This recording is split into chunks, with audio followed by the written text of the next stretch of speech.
In the previous video, you learned about the essential story of the spalla.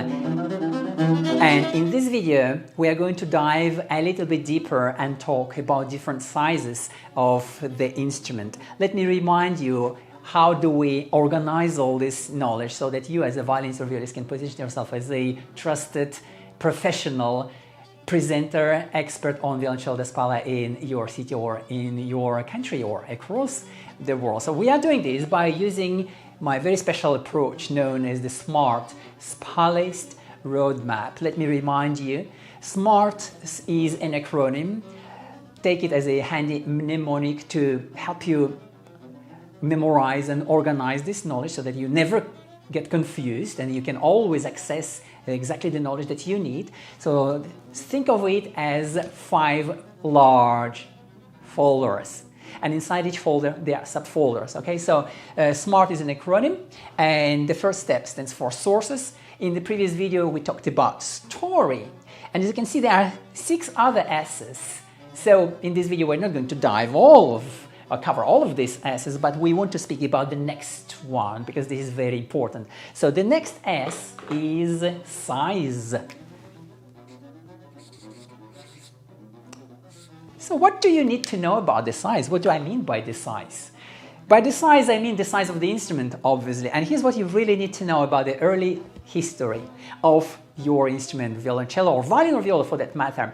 In the beginning, in the 17th and 18th century, the sizes of instruments were anything but standardized, and a variety of different sizes coexisted at the same time. Now you might be wondering, why is that? Well, there are several factors that influenced the sizes of musical instruments. One of these factors, and this is maybe the most important factor, is the nature of the strings. So the strings that they used in the 17th and 18th century were made of gut. And there was a part of history when the strings were not wound with any metal wire, which means that they were thicker, and in order to sound, the strings had to be longer, and this is exactly the reason. This is exactly the reason why the early violoncello was made in a variety of sizes. So the early cello that appeared in the 17th century, in the beginning of the 17th century in Italy, probably in the region of Bologna, was a very large instrument, potentially larger than what we know today as a cello. And after 1659, and you might be wondering why 1659, because 1659 is the date of, not the date of the introduction of metal wound strings, but this is the date of the document from which we learned for the first time about the introduction of metal wound strings. So when these metal wound strings were invented, this had a massive impact on the construction acoustic of musical instruments. So when you have a very thick, long gut string and you put some wire on it, that means that the weight of the string is considerably bigger, so it's heavier. That means that you can reduce the size of the core and the length of the string without killing the sound. In fact, this augmented the sound of musical instruments, and I'm not saying that all of a sudden all 4 strings were metal wound. No, it was just the bass string. Sometimes, in some occasions, it was the C and the G string that were metal wound. Otherwise, the rest would be just gut strings. Now, this was like a watershed before and after. So at the moment of introduction of metal wound strings, the instruments suddenly became smaller. So that means, and this is what you need to know about violoncello da spalla, or violoncello as it was commonly called, and well, that means that in the beginning of the 17th century, these instruments were much bigger. In the second half of the 17th century, violoncellos suddenly became smaller, but that doesn't mean that the bigger instruments suddenly disappeared. And even these smaller instruments, they were made in a variety of sizes. So why, besides this, why the instruments were not standardized? Well, one of the big factors, as I mentioned, the nature of the gut, and the second one is the nature of the performing pitch.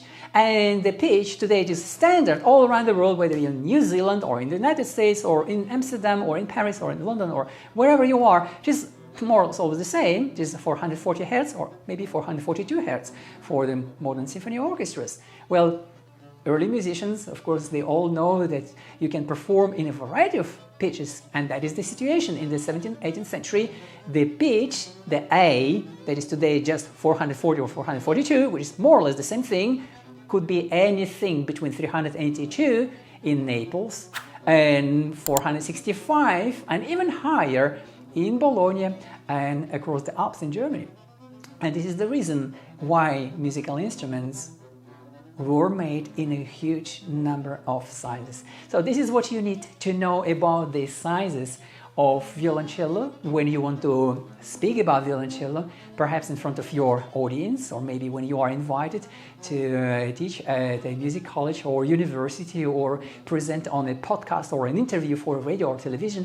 This is the knowledge that you need. And when you present this, make sure that you use this very handy acronym, this mnemonic known as the Smart Spallist roadmap, because this way your knowledge is always organized in your brain. It is always available to you. This is a very powerful strategy used by all eloquent professional public speakers, and you could use this knowledge to organize the knowledge inside your brain. Even if you are a musician, you will be able to present your knowledge with this ease, eloquence, and confidence, and that will open definitely more career opportunities in your life. I hope you found some value in this knowledge, this factual knowledge, but also in this technique of presenting your knowledge. So if you did subscribe to my channel, you might be wondering, who am I and why should you trust me at all?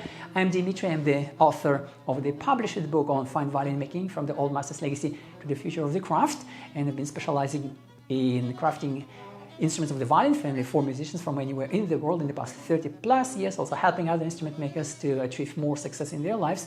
And I'm the author of the upcoming book on the spalla, how violinists can find their unique voice and open new career opportunities in 14 days. So I will put a link to the book if you want to learn more about this book. I will put a link in the description of this video. Do check the website of the book.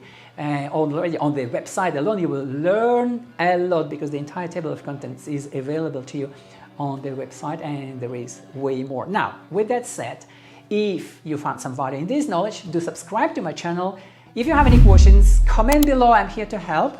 And if you learned something new, comment below. If you have anything else to say, feel free to add. You're very warmly welcome. You're also very warmly welcome to share this video with your friends and colleagues and family and music lovers, anyone admiring you, hoping they will find this video just as valuable and as inspiring as you did. With that said, do subscribe to my channel, and I'm really looking forward to connecting with you in the next video.